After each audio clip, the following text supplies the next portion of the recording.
Today I got 3 questions from a viewer named Jeff, real name, that I thought would make some excellent content for today. So I'm going to cover that. Those 3 questions are: what 3 to 5 failures have I learned from in my first 6 years of retirement? Question 2 is: what new things do I watch now that I'm retired that were new learnings that I wasn't looking at before retirement? And number 3, do I feel like I ever get in a retirement rut? I need to move on to something else since my plan is kind of working on autopilot. So let's get into those. But first, I don't say this enough, hit like and subscribe if you're watching this content. About 25% of my viewers are now subscribed.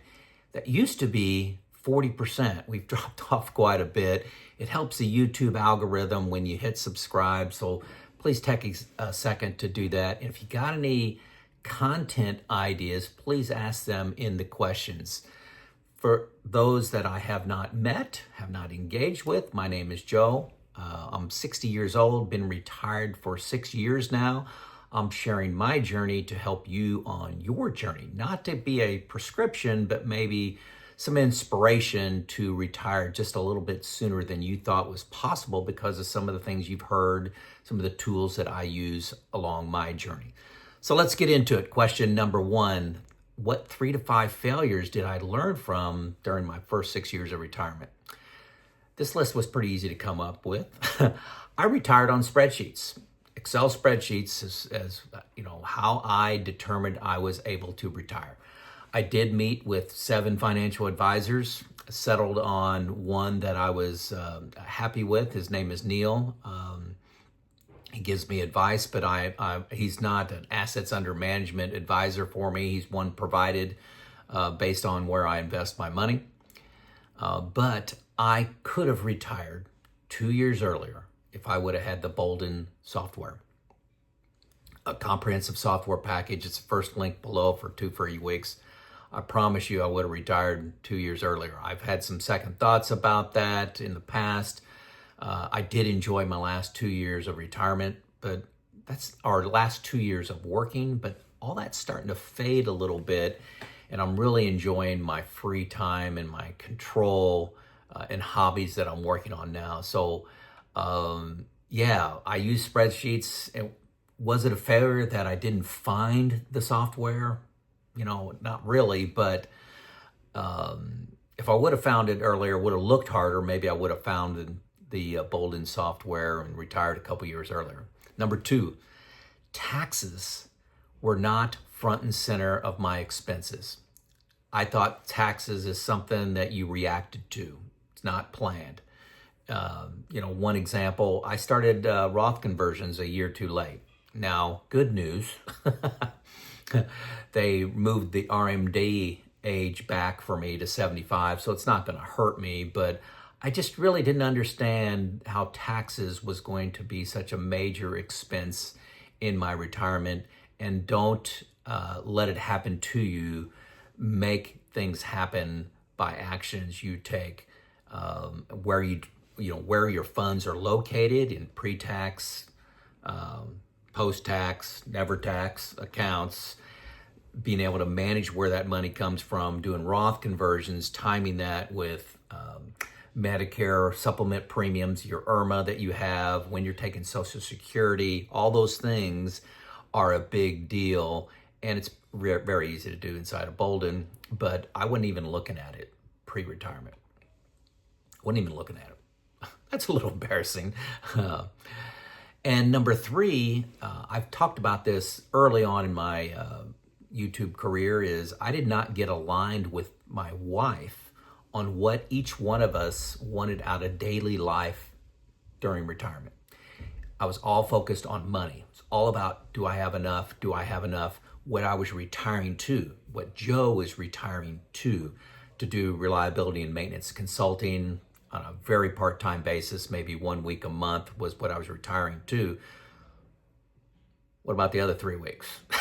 Now, we had travel, but we weren't planning on traveling 3 weeks out of every month. So if you take 3-4 vacations a year, what are you going to do with the rest of that time? We were not aligned on that. My wife had the vision that we were going to be just like we were on weekends, together most of the time, doing things, going to events, family things, doing everything together. And that wasn't my vision. I had other hobbies that I wanted to get into. I'll talk about that in a second. But we just weren't aligned. We didn't talk enough ahead of time, and we had some discussions around that. So I encourage you to align more with your spouse on what at the average Tuesday, what does that consist of? Are you going to be together for 16 hours or maybe just 4, 5, or 8? Going on separate journeys. My wife and I do have separate journeys we're on, and we have journeys that we're on together. We're on exercise journeys together. We're on travel journeys together. But her volunteer journeys are different than mine. She has completely different volunteer activities than I do. And I actually intentionally stay away from her so she can have her own identity and circle of friends. So anyway, those are 3 to 5 failures that I've learned from. What new things do I watch out for now that I've learned a few things since retirement? Number 1, future taxes. Have clear vision of future taxes. Don't think about taxes you're paying this year or that you paid last year. Do you know, based on your assumptions for returns and inflation and where you're drawing funds from, what your taxes are going to be 10 years from now, 15 years from now, 20 years from now? What tax bracket are you going to be in during RMD time? Do you know that? Can you see that on a chart? Is the problem or opportunity in your face? That one's front and center for me. Number 2 is inflation. Honestly, I didn't think about inflation when I retired. I retired at the very beginning, January of 2019. Inflation hasn't really been an issue other than, a couple percent. It was just a small little nagging problem that I didn't focus on. Now it's front and center inside of my models, stress testing for inflation. Where, for my Monte Carlo's 95%, how high can I push inflation before it starts to dip down to 85 and 75? And how can I make that solve? What leverage do I have? How much do I need to cut expenses? What do my changes in rates of return need to be to help with that? So inflation's a big deal. Number 3, bucket 1 returns. Bucket 1 money is money I need in the next 10 years. When I retired, I only had, I think 3 years was in bucket 1, and I had 3 years in bucket 2, but I since combined bucket 1 and 2. That's another video. But bucket 1 returns was money I had out of the market. It was in CDs, bonds, treasury bills. The returns were essentially 0 when I retired. So I just, I put as little money as I could in there because it was getting nothing. Well, bucket 1 returns now, you can get, 4.5, 5, one time 5.5%, in a CD and, treasuries and bonds. So bucket 1 return is something new I'm watching because the market changed. So adapting. So that wasn't something I focused on when I retired. Number 4, this was a surprise, confidence to spend. I've never had a problem, and my wife has never had a problem spending money. But when you're retired, not having the money coming in, the tendency is to try to delay buying things because the market's down 20%. Let's dial things down. But I've developed a quarterly process where I look at my budget. I look at how am I spending versus the budget. I look at my assets and how are they growing. I stress test it inside of Boldin. That whole process of about 3 hours once a quarter gives me confidence to spend money for another quarter. It's working pretty good for me, but I never expected that to be an issue and something I had to watch. Confidence to spend is something I spend time on. Number 5 is emotional decisions due to market drama. Never an issue for me before when I was accumulating money. When market went down, sometimes I was disappointed and just kind of looked the other way for 5 years as the market recovered, after 2008 or the dot .com. Those weren't 5 years, but lost decade was 10 years. But when you're not working, not bringing in income, market drama is a big deal. This time is different. You had COVID happen. We had the 2022 stock market and bond drop. So trying to protect myself from emotional decisions. And I never thought that was going to be an issue, but I've got a retirement group of 2 other individuals that every single financial move I make, I review with them. Like, I don't change my asset allocation. I don't change my asset location unless I talk to these folks and have to explain it to them. I also have Neil Fort Wendell, who's an advisor provided for me, that I talk to with about market issues. And the investigation and the talking and the hearing feedback really helps with the emotional decisions. I didn't think that was going to be an issue, but when you are in spin down mode, it is an issue. I think I'm on 6 now. 6. These are bullets. Demands of my time is something that I watch since retirement. I didn't know that I was going to have to watch this too closely, but I have to say no a lot. And my advice to you guys, just retiring, say no to everything for 6 months. Enjoy yourself, say no. There's going to be plenty of opportunity to get involved, to volunteer, to be on a board, to take up a hobby with friends, play pickleball, play golf. Just say no. Just say no, and then once you see more of the opportunities, select the 2 or 3 that you want to do. I don't want to fill up my days like I did when I was working. If I have one thing scheduled to do for the day, that's as much as I want. I like days where I have 0. Today, for example, I had a board meeting at Kaiser Aluminum Company where I used to work. Tomorrow I have nothing on my schedule, so I enjoy having nothing on my schedule. Typically, I'll have, 3 or so things for the week that I have on my electronic calendar that I need to do. I have several other things on there, but most of them are very optional, and they're just reminders for me. I try to enjoy the day. This is all under demands for my time. Enjoy the day versus trying to accomplish things. And I do try to focus more on relationships and being present at events. While I was working, you run into somebody at the grocery store, you have a 2-minute conversation with them and say, hey, glad to see you, got to go, got things to do. Now I may stop and talk to them for 30 minutes because I got time. So demands on my time, I really try to watch since I retired. So the last thing that is new that I try to watch from my new learnings about retirement is the concept of health span versus lifespan. You hear that, I think the average male lives to like 83 or something like that.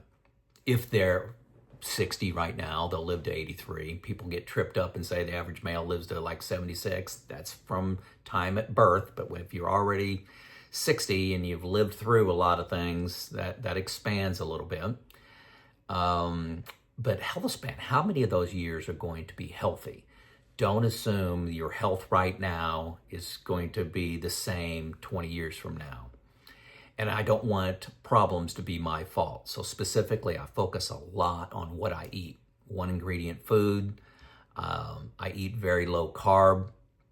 I eat vegetables. I eat a lot of meat. I call myself a ketovore. I'm on a keto diet, but lean hard towards carnivore. But processed foods, seed oils, sugars, I really avoid that. I do have bad days, but I really try to avoid that. I've always exercised. So the 2 most important things from a lot of study that you can do for your health is eat right and exercise. Taking supplements, all those things are great. Not smoking, don't do that, never did. But the best things you can do is eat right and exercise. So the really heightened sense of my health span happened after I retired. So 3rd question, do I feel I am in a rut in my retirement journey and need to move on to something else since my plan is on autopilot? And the way I'm interpreting this question is really Jeff was intending like, hey, you've got all your money stuff worked out. I'm assuming Jeff spent his pre-retirement. He spent a lot of time working on money and systems and learning. And Joe, you got your system worked out. You got to have a lot of free time. Well, yes, I do have a lot of free time, but I really don't focus on money much at all. You listen to this content, you probably think I do, but that's really, I'm trying to share lessons with you. I spend about 3 hours a quarter on my finances, where my money's located, what's working well, stress testing my plan, putting it in Boldin. But I really don't focus on money. So do I ever feel like I'm in a rut? Not yet. 6 years into retirement? No. I have changed where I spend my time, through retirement. My journeys, I like to call them my retirement journeys. Some things are consistent, some things have come and gone. For example, when I first retired, I fished a lot. I belonged to a hunting club and did a bunch of fishing in old coal mine stripper pits, we call them. What I was originally retiring to is doing reliability and maintenance coaching and consulting. I almost do none of that anymore. I do make videos for a magazine, just about 6 a year. And then I write articles. I write 6 articles a year. And I used to do a career coaching for up to like 7 people a month I was talking to about being their mentor and coach. I'm down to 1. So used to attend conferences too. So my reliability and maintenance consulting, umbrella, I'm doing about 2% of what I used to do. And I'm not fishing anymore, just as an example. I do have routines. I love to exercise. Exercise is 2 hours every morning.